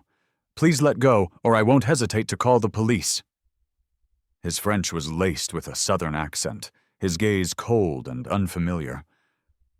Before she could process it, Sarah kicked Chloe to the ground. "Drunkard! Stay away from us!" Months of frustration burst out of Chloe, crumbling under the man's detached stare. She cried out her struggles. "Ethan, don't you recognize me? I'm Chloe, your wife. Do you know how long I've been searching for you? Come, Ethan, come back with me, and I promise you'll be the head of the Sinclairs." The man chuckled dismissively. "If you're going to be crazy, find someone else." Still hopeful, Chloe leaned in closer, but then she noticed the absent mole behind his ear. She froze. Was he really not me? As she pondered, they vanished into the building, leaving Chloe lost and bewildered on the curb. She stood at the door for a long while, leaving only when urged by security, memorizing the address before she left. Back at the hotel, she replayed everything she had encountered. Why did he look like me but lack the mole and have his legs intact? She recalled his habit, the way he knelt and looked her in the eye, his left hand subconsciously tapping 3 of his fingers. That was my gesture. She would never forget it. Desperate, Chloe leaped out of bed, threw on her coat, slipped on hotel slippers, and rushed back to the building. "Excuse me, I'm looking for an Asian couple who stayed here. Can you tell me where they are?" The front desk ignored her. Panicking, she offered all the euros she had. Satisfied, the clerk nodded. "They're gone." That one sentence shattered Chloe. She tried prying for more information, but they just shook their head. Dizzy and unsteady, she stumbled down the steps, unaware that she had missed a step, and crashed to the ground, losing consciousness. When she woke up again, it was just her assistant by her side. She couldn't help but shout, "Go find him to where I was found. Ethan stayed there. It's Sarah who influenced him to leave. Hurry, go!" Chloe was so emotional that she yanked on her injured shoulder, crying out in pain. After anxiously waiting at the hospital all morning, her assistant came with some hot porridge, looking down and explaining. "Miss Sinclair, we still can't find him. We've searched everywhere. People are suspicious and won't say much." A spoon in Chloe's hand hit the table hard. She was breathing heavily, her shoulder bleeding, and she said weakly, "Offer money. 1,000 euros for information, and 100,000 if they help me find him." After that, many people came forward with information, some just trying to take advantage, causing chaos in the search. One afternoon, when Chloe was irritated by all the mixed messages, her assistant brought good news. Someone had seen me and Sarah on a flight back to S-City and had learned that we planned to settle there. Chloe looked at a photo of her and me, showing a smile she hadn't had in a while. "Ethan, I'm coming for you." As soon as Chloe got to S-City, she contacted the police, who quickly found my and Sarah's address through the local registry. It was a quaint little villa in the suburbs, and the garden was covered in wisteria vines. The former owner mentioned that I had bought the place specifically for the wisteria. Chloe thought of the moonflowers in the Sinclair's backyard, blushed, and called her housekeeper. "Remove the moonflowers and plant wisteria instead. Make sure they're the best flowers and are beautiful." After giving her instructions, Chloe checked herself in the mirror, satisfied. Taking advantage of Sarah leaving around 8 a.m., Chloe had a bodyguard press the doorbell. The door opened, and a visibly tense me stood there in casual clothes. Chloe couldn't hold back anymore. Holding roses, she knelt. "Ethan, I finally found you. Don't deny it, you're Ethan. Your little habits can't fool me. Ethan, come back with me. I'll spend my life making it up to you." My expression was unchanged. I looked down at Chloe and gave a cold smile, slapping her on the left side of her face. "Chloe, why should I forgive you? Forgive you for paralyzing my legs? Forgive what you did during those 7 days? Forgive every false accusation, or forgive you for not saving me?" Every word felt like a stab to Chloe's heart, making her bow her head even lower, sobbing.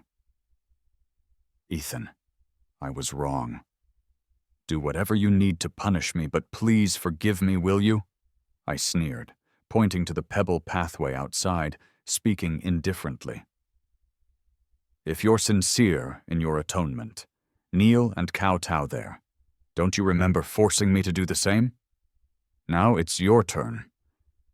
The cold ground touched her forehead repeatedly, the pebbles painfully digging into her knees. Yet Chloe kept bowing, each time whispering, "I'm sorry." An hour passed, then 2, the whole morning. Her forehead was bleeding heavily, and her voice was hoarse, yet I didn't stop her. Her assistant, unable to watch any longer, begged me, telling of their difficult journey to find me. I stirred my coffee, took a sip, and finally called out, "Stop it!" Chloe was overjoyed, and her assistant hurried to help her up. But I splashed most of my coffee on her. "I've seen enough, Chloe. Go back. I'll call you if I ever need to see someone kneel again." Chloe's eyes darkened. She anxiously tugged at my pant leg, falling to her knees again, crying. "Ethan, what do I need to do for you to forgive me? Are you happy to see me like this, Ethan?" "Of course. Seeing the once arrogant Chloe so miserable is even better than TV. There's plenty that makes me happy, and seeing you suffer is one of them." I flicked Chloe's bloody fingers away, gave her a disgusted look, and shut the door. Chloe beat on the door powerlessly, screaming my name, but I ignored her. When Sarah returned home from work, holding carefully chosen brownies, her good mood disappeared upon seeing Chloe. She tried to drive Chloe away, but Chloe insisted she would wait for me. Sarah, initially ignoring her, couldn't when Chloe tried to slip into the house as she entered. The pent-up anger burst, and Sarah punched Chloe, knocking her down. Growing up in the slums, Sarah had learned to fight and had even taken up martial arts later. Chloe's 2 bodyguards were weak and no match for her. After a couple of rounds, Sarah easily took Chloe down again and issued a final warning. "If you keep bothering Ethan, I'll deal with you every time. Next time it'll be an arm, then a leg. Get out and keep our front yard clean." With the help of her bodyguards, Chloe got up and looked through the window, seeing me and Sarah having a cozy lunch. Her nose tingled. Once, she and I were that close, but now it's all gone. I really won't forgive her. By the time she returned to G-City, it was already evening. As soon as she entered the villa, the aroma of something delicious filled the air. Walking into the dining room, Chloe saw Liam and the nanny busy in the kitchen. Liam's face lit up when he saw her. "Chloe, you're finally back. It must have been tiring in Country F, right? Go rest. Look, I made a whole seafood feast." Seeing the familiar, sweet shrimp, Chloe's mind immediately recalled my seafood allergy. That day, she had given me a box of seafood porridge that Liam had barely touched. The guilt was overwhelming. Remembering my harshness earlier, she barely had the strength to speak. How could she have been so reckless? She knew about my allergy. Liam waved his hand in front of her, offering a bowl of seafood porridge with pride. "Chloe, I simmered this for over 3 hours with sea cucumber and dried scallops. Try it." 3 hours earlier, Chloe had just boarded a plane.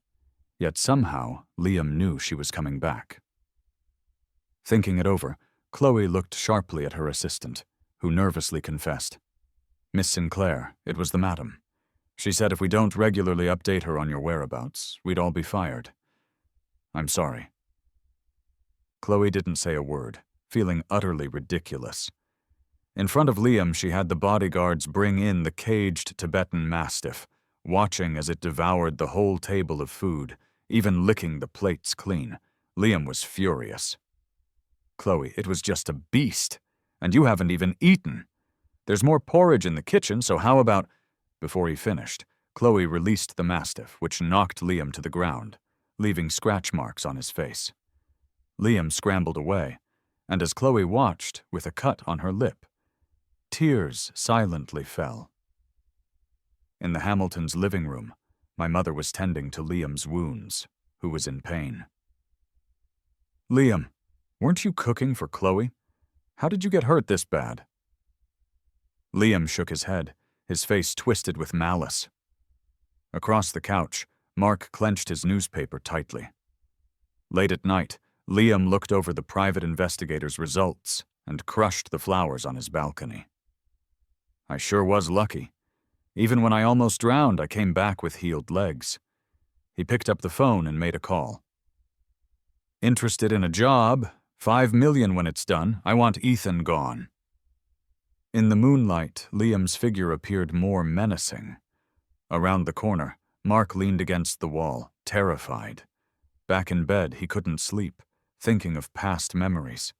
When they were kids, I was always with him. With their parents often busy, they were close, until I got lost because of Mark's carelessness. His parents constantly blamed him afterward. Soon enough, Liam arrived at the Hamiltons and became a recipient of Mark's guilt. When I was found, Mark was happy and scared, afraid that I would blame him for everything and sabotage him. Because of those feelings, Mark remained cold, ignoring my attempts to make peace. Liam's complaints only made things worse for Mark. The memory of me nearly drowning haunted him. He had thought of helping, but Liam had urged him to do nothing. Mark knew I saw him as a coward who only protected Liam. Tears streamed down Mark's face as he stared at his contacts. He made a call. "We need to meet. It's about your safety." In the S-City Cafe, Mark looked at the well-dressed me with a sense of disbelief. I entered wearing custom shoes, nothing like the timid boy from before. Congrats on your recovery, Ethan, Mark said awkwardly. I frowned and asked about the issue. Last night I overheard Liam and his connections plotting to kidnap you. Be careful. I nodded while Mark remained seated uncomfortably. I was about to leave, but Mark stopped me. I'm sorry, Ethan. After Chloe confronted us, I realized Liam had been setting you up. I know I can't ask for forgiveness, but I wanted you to know I'm sorry. Bowing deeply before looking up with teary eyes, Mark spoke. I sat back down, gazing out at the doves flying by. Do you think an apology fixes everything? Can it erase the hardships from when you left me to buy candy 15 years ago? Does it wash away the humiliation I faced when I returned to the Hamiltons? Mark went pale, lowered his head, and in a small voice admitted his fault. I'm wrong. I'm not deserving. You're right, you're not. Don't think I don't know these apologies are just for your conscience, I responded, standing up. I don't need cheap, useless apologies from you or from Chloe. As I walked away, Mark hesitated to follow. What would be the point? Only to be pushed away again. Standing still, he realized that he and I had grown apart long ago. I was moving towards a brighter future, gaining confidence. But Mark and the others remained stuck, foolishly hoping to repair things. He finally texted Chloe a simple message, asking her to leave me alone. She never replied, and the message vanished into silence. Chloe was all set to confess her feelings in a carefully planned ceremony when she saw the message. She was a bit shocked, but quickly brushed it off. She didn't believe what Mark said was true, nor was she ready to give up. Once everything was planned, Chloe arranged to meet me in City G through one of our mutual friends. As soon as I arrived, I was greeted by a stunning sea of wisteria flowers, with photos of me and Chloe from the past laid out on the lawn. In the middle of the crowd, Chloe stood there, wearing the suit from our wedding, with the watch I had given her, looking sincere with a microphone in hand. She walked towards me, pouring her heart out about the past few months. Finally, she choked up and said, "Ethan, I was wrong. Please give me another chance. This time I'll love you twice as much." I looked at the woman who had proclaimed her love countless times, yet had hurt me repeatedly, and I laughed. Wishful thinking. Everyone was taken aback, and Chloe felt embarrassed but continued her confession. So, what if it's wishful thinking, Ethan? You're still my husband. I didn't sign those divorce papers.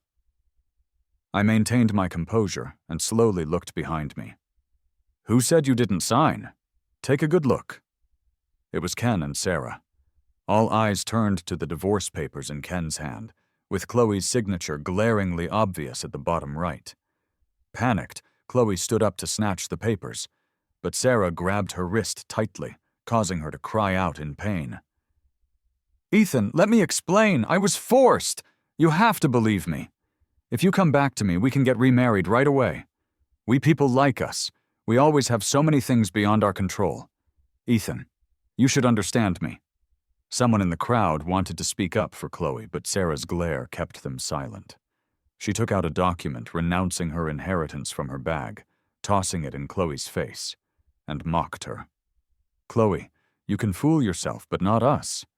This renouncement statement clearly says if you remarry Ethan, you fear you won't be the president anymore. Sarah was confident, while Ken spat at her. Chloe gritted her teeth and admitted, Ethan, you know I can't handle not being the heiress. I didn't want to hear it anymore. I glanced at Sarah, who understood, and dragged Chloe out. As the crowd disbanded, I picked a wisteria bloom, swaying in the wind, and sighed. What a shame they were ruined by Chloe. At the entrance, no matter how much Chloe yelled, Sarah stood guard. As a woman herself, she could see through Sarah's intentions and got even more upset, warning her to stay away from me. What gives you the right to stop me from going after Ethan? You're just his ex-wife, a nobody with no ambition. Finding it hard to breathe, Chloe clenched her fist as she remembered the last time she was beaten, and her body froze. On the way back, My indifferent face kept replaying in Chloe's mind, while Sarah's provocatively smiling face appeared. Frustrated, Chloe hit the steering wheel twice. Lost in her thoughts, she didn't realize she had sped up to 120 miles per hour, crashing into a turning truck at an intersection. The windshield shattered instantly, and a vision of me flashed through Chloe's mind. I can't die, she thought. She used every ounce of strength to crawl out of the overturned car, touched the blood on her forehead, and finally fainted. Meanwhile, I was getting ready to fly back to City S when I got a call from Chloe's assistant. "Ethan, it's Chloe. She had a car accident."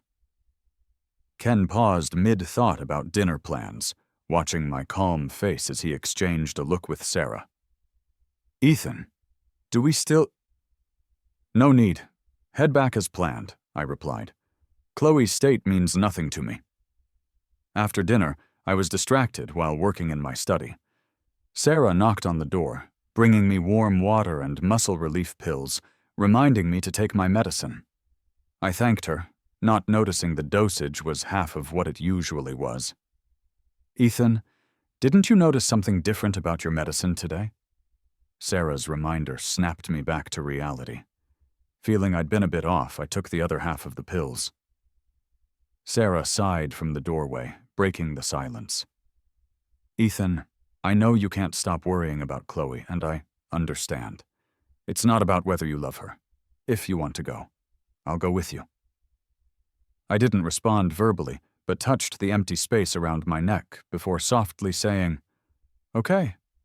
By the time we reached City G Hospital, it was early the next morning.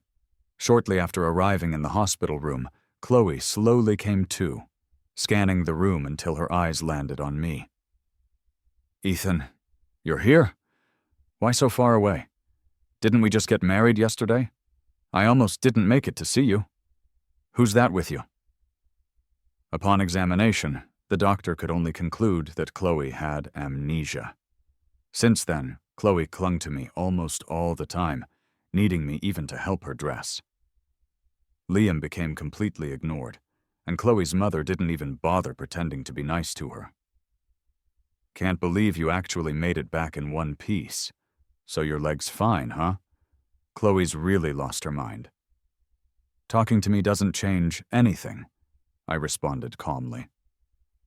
"I can leave anytime, but what about Chloe? That's your real concern." Chloe's mother was silenced by my words, glaring at me before leaving with Liam. In the hospital room, with no patients left, Chloe's mother addressed the unwanted son-in-law, recalling Liam's betrayal. "Now that you're back, you should know the position of the Sinclair son-in-law belongs to Liam. Sure, Liam was married once, but Chloe only loves him. You should be wise." Sarah couldn't stand it anymore and spoke up for me. "Auntie, you really need to stop playing favorites so blatantly. You're more worried about who your son-in-law will be than you are about how Ethan's leg healed. Be careful, or you might end up with nothing." Mark was about to say something, but Chloe's mom was escorted out by him, leaving just Liam, who dropped any pretenses. "You just won't go away, Ethan. Let's see how long you can stay this smug." These back-to-back insults made Sarah a bit worried, but I smiled at her, showing I was fine. I'd heard worse, and any last hope I had for these so-called relatives had vanished. I had made up my mind. Back in the hospital room, Chloe was munching on an apple. She saw me and offered me another one she had washed. I didn't take it. Chloe teared up, trying to peel the apple herself, but ended up cutting her hand. I had no choice but to get some gauze from a nurse and wrap up her wound. Even with the messiest bandage job, Chloe blushed and said it looked nice. My expression twitched at this, and I began to probe Chloe with some questions. She answered them all pretty well, if you ignored her habit of touching her nose. I knew if Chloe was lying, she would always nervously touch her nose. Watching her happily biting into that apple, I masked my cold feelings and acted like I didn't notice a thing. If Chloe was going to pretend, I'd play along. After this, I patiently stayed by Chloe's side, taking care of her considerately. This made Chloe think I was about to forgive her, making her even happier. One day, as I was peeling an orange for Chloe, her assistant brought in the latest quarterly earnings report for W Group.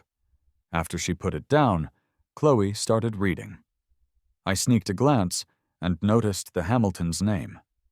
Casually, I asked, "Next quarter, are you still planning on using the Hamiltons for raw materials?" Chloe paused with her pen and grasped my hands, placing an orange slice in her mouth, sweet-talking me. "Ethan, are you upset? Tell me which supplier you want W Group to work with. I'll make it happen." Our eyes met, and I leaned close to whisper a name in her ear. Chloe frowned. "Ethan, Q-Tech has always been W Group's competitor's main supplier. Isn't this a bit risky?" I didn't reply, just turned to leave. But Chloe clung to me tightly, softly agreeing to it. Meanwhile, Mark received a call from the raw materials department, surprised to hear that W Group planned on switching suppliers next quarter. Calling Chloe, I picked up instead. I openly declared, "Chloe's words are my opinion. Whatever Chloe decides, that's what we'll do." Mark had no other choice but to inform my mom, who was livid, wanting to confront me. "Mom, why bother? In the end, we owe Ethan. It's only natural he wants revenge. We've depended on the Sinclairs for our living, and now they've signed a contract with Q-Tech. We can't change that." My mom felt the sky falling, hitting Mark, and calling him ungrateful. Then she had a stroke. I found out from Mark, who wanted me to visit my mom, but I sidestepped the topic. Did she come to see me when I was rescued from being kidnapped, all battered and bruised? Mark froze, recalling my state when I was found, barely dressed, my legs bleeding. Back then, the Hamiltons had hired help to take care of me. Mark had visited once, but my mom wouldn't go, despite his pleas. "Mark, you keep speaking well of him. He's embarrassed me completely. If not for appearances, I'd have left him to fend for himself in that hospital." Mark continued talking, but the call was cut after a couple of beeps. Slumping against the wall, he remembered his earlier call to Liam. He had found every excuse not to come. Then his bank record showed a withdrawal of $20,000 right on his bill. Whatever. They had brought it upon themselves. Who could they blame? I had no intentions of relenting. I planned to use Chloe to squeeze out every bit of her worth. A few nights later, while wiping Chloe down, I unintentionally showed an old scar on my shoulder. A nasty reminder. Chloe dropped her laptop and asked about it. I spoke of the time Liam had framed me for theft, adding on the injustices I had faced from the Hamiltons. Watching me, she wept. "Chloe, didn't you promise to make it up to me? Why are the ones who wronged me still okay? Did you break your promise, or did you never plan to help me at all? If it's like this, there's no need for me to forgive you. You were never going to stand up for me."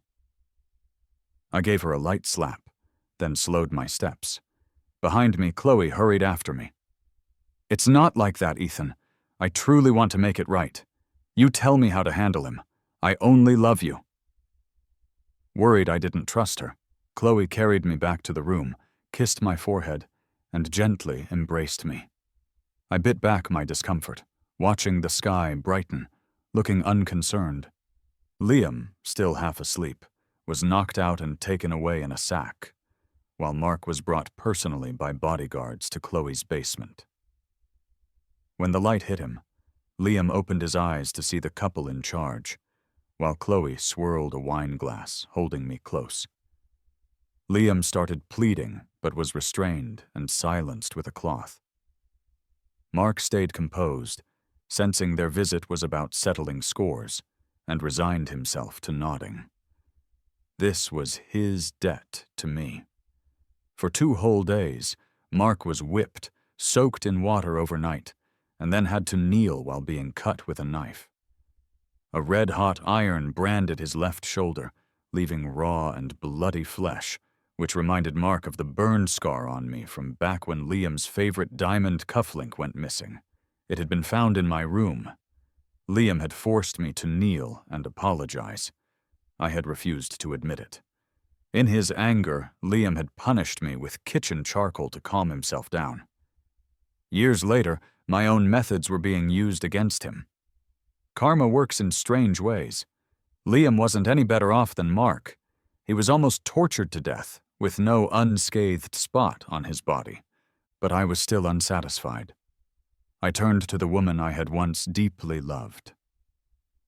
"Chloe, do you remember everything from those 7 days?" She paused, her hand swirling a wineglass, quickly replying that she didn't remember. I simply shook my head. "I'll never forget." "So, hand Liam over to me. Isn't there an empty room over there?" Liam, lying there like a dead fish, scrambled up to Chloe's feet, begging, "Chloe, you can't give me to him, can you?" I swiftly slapped him twice, then locked eyes with Chloe, refusing to back down. Chloe motioned to the bodyguards, who dragged Liam away at my request. Relentlessly, I turned towards the small room. Chloe felt a pang of anxiety, thinking I might have realized she hadn't lost her memory. But she brushed off the doubts, comforted by their close days together. For 7 days and nights, I only left the small room a few times. Apart from me, no one knew what occurred inside. When Liam was finally hauled out, he was out of his mind, with festering wounds all over and his right hand completely broken. He shivered, rejecting any contact, occasionally muttering gibberish. "Send him to jail, and let Mark go." In the Sinclairs' living room, Chloe was serving me, urging me to eat more. I nodded, then casually asked, "Why no seafood porridge today?" Chloe replied, "Ethan, did you forget the last time I bought seafood porridge?" Mid-sentence, Chloe realized something was wrong and snapped her gaze to me. I had already placed my chopsticks down, my eyes as cold as ice. Chloe's face dropped as she realized she had slipped up. For a few seconds, she pondered how to explain, but I just waved it off, laughing. "No need to come up with excuses, Chloe. Is there any point in pretending? I don't want to keep this act up. It's exhausting." Turning away, Chloe hurried to hug me, her voice pitiful, apologizing repeatedly. Looking at the beautiful woman in front of me, tears shimmering, I gently wiped her tears with a handkerchief. "Tears, your best weapon. Chloe, are you sure you want to act pitiful for sympathy?" We stood close enough that I could smell her scent. Her throat moved as she whispered, "Ethan, We're done. As for breaking my leg, your revenge is coming soon." When the door closed, I breathed a sigh of relief. Seeing Sarah by the car a few steps away, I felt at ease. "Ethan, it's all planned. They agreed. When do you think is right?" Thinking it over, I said, "Next Wednesday should be Mrs. Sinclair's birthday. Let's do it then." In 5 days, I and Sarah gathered all our evidence and handed it to Ken, telling him to release it that day. Meanwhile, Chloe tried to reach me several times, but I avoided her. Tuesday night, I watched from upstairs as Chloe's car drove off. I marked the day off on my calendar. Sarah, delivering milk, tousled my hair, reminding me to rest early. I looked at the scars on my arm, thigh, and abdomen in the moonlight, and drank the milk. "Chloe, this is what you deserve." The next day was Chloe's mother's birthday. The media all over G-City was buzzing with news, attracting all the city's elite to the party. During the celebration, Chloe exuded confidence and a warm smile. But when it came time to cut the cake, the outdoor screen displayed evidence of W Group's financial troubles and embezzlement. Everyone gasped. Simultaneously, police sirens wailed as well-trained officers arrested 3 people, canceling the party. When Chloe was released that night, she was still in shock. Her first thought was of me, finding me in a bridal shop with Sarah, who was trying on wedding dresses. My smile seemed particularly piercing. "Ethan, I came to ask if what happened today was your doing." Her voice grew softer, as deep down she already knew the answer. I stepped out of the fitting room, changing out of the wedding dress, and nodded calmly. Anger and frustration flashed across Chloe's face, eventually settling into calmness, leading to a single word. "Why?"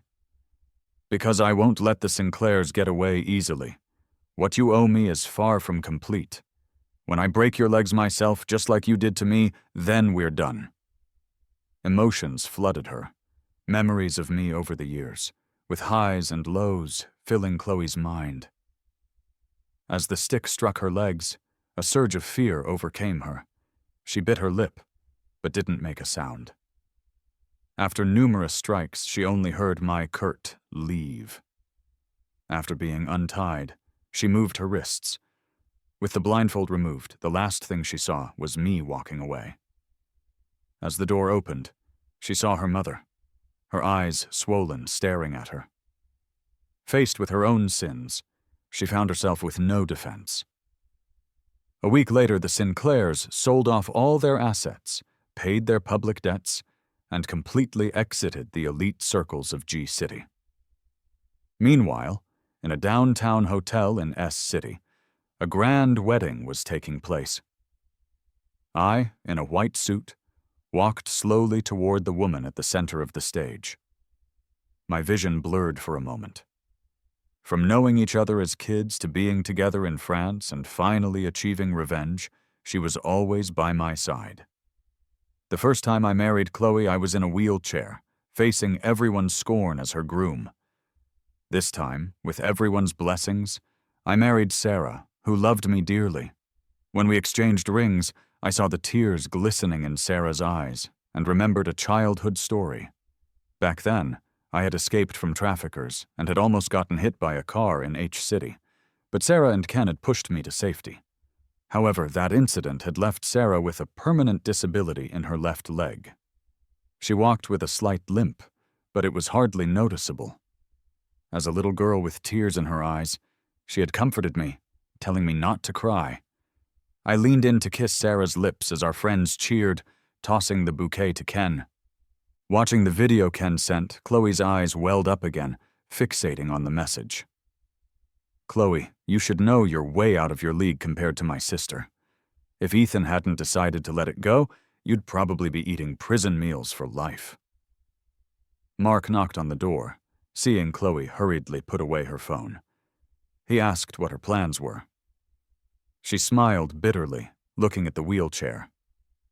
"What can I do now?" Mark patted her shoulder and handed her a letter from Liam. "I'm thinking of leaving with Mom. BS Group was tied to the Sinclairs, and now it won't last long. We might as well sell it and move on with the money. I visited him in jail yesterday. He's not doing well, but insisted I give this to you. Whether you read it is up to you." Chloe tore up the letter in front of Mark and hesitantly asked, "Do you blame me for everything I did back then?" Mark immediately understood, nodded, and then shook his head. "This was all my mistake. It's only right to pay for it. However, debts can't be fully repaid. Instead of letting us off the hook, it's more like he wants us to live with our guilt." Chloe held the cold watch in her hand, causing her fingers to tremble slightly. She messaged me, asking to see me one more time, offering the watch as an exchange. I agreed. On the day we met, Chloe got up early, specifically tying on my favorite purple scarf. She hadn't expected Sarah to be there too. Seeing us holding hands, Chloe's eyes dimmed a little. After greeting us, Chloe handed the watch to me. I turned around and put it on Sarah. We didn't speak a word, communicating through glances with perfect understanding. As we got up to leave, Chloe couldn't hold back and turned her wheelchair, calling out to me, "If there's a chance, when will we meet again?" I paused and said, "No need." Chloe's hands dropped. Her throat tightened and her eyes stung. Faint conversation came through with laughter. In the words, "Ethan, You've been busy with the rehab hospital. You must be exhausted. I'll cook your favorite ribs when we get home. Be sure to eat a lot. Sure, just make extra. Ken secretly complains you never make enough. I think it's just his greed. He eats his share and still wants yours. Chloe stayed where she was, the shadow from her wheelchair enveloping her, while the couple walked hand in hand, shining brightly in the sunlight. She realized they were like parallel lines, never to cross again. This time, my Ethan had chosen right. And as for his punishment for her, she willingly accepted it.